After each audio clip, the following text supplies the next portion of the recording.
I know this is a football show, but chat did just mention something that happened last night in the Detroit area, and that is the resurrection of Javi Baez, right? I don't know if you guys are baseball fans, and I'm Really? not a huge Detroit baseball fan, and but man, it is impressive to see what he's doing, and couldn't be more excited for the dude. When you get written off by an entire city, right, and they think you're done, and then you come back with what he's doing this year, man, that's awesome. How do you guys feel about it? You'll have to forgive my ignorance. I'm so out of the loop on baseball. So what happened? Will, I know you were talking about it on the show you did last night live, where you said I got to get maybe back into full swing of things with baseball, but I don't even know what happened.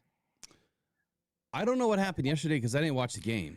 Well, Um, last night, I can give you a little breakdown. Last night, Javi Baez, I think he had the walk-off home run. They mhm. came back to tie the game in like the bottom of the 10th. Um, it was a back and forth game.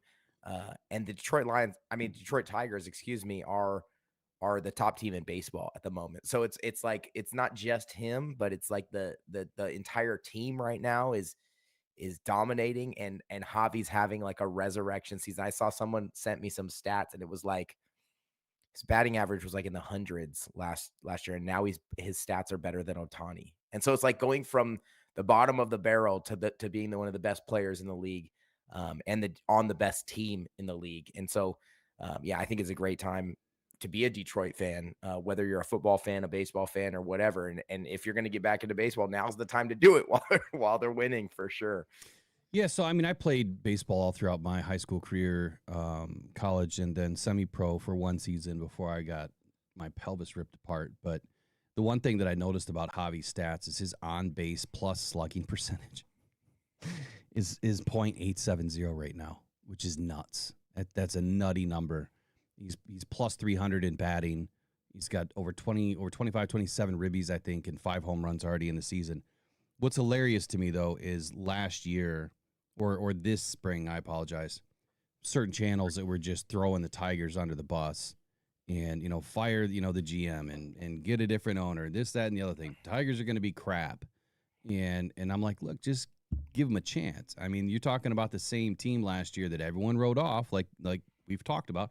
Everyone wrote them off, and no one gave them a chance, snowball's chance in hell to make the playoffs. And what do? They make the playoffs, and they win a few games in the playoffs. And that was the same team coming back, plus more players that they were adding. Look, they're a great team. You can never write off Tigers baseball. I mean, it's one of the best baseball teams in the country for 100 years. You can never really fully write them off. It's been a rebuild in Detroit for a long time. There's been some mismanagement, but man, they are back, and there's nothing better than having, 3 or 4 sports in the city of Detroit all clicking at the same time. Detroit, Pistons did pretty well, or doing pretty well. Red Wings, I mean, all of them are doing great. And there's nothing better than that in Detroit, especially when we have, double headers. You might have a baseball game and then a football game following. It's the best time to be in downtown.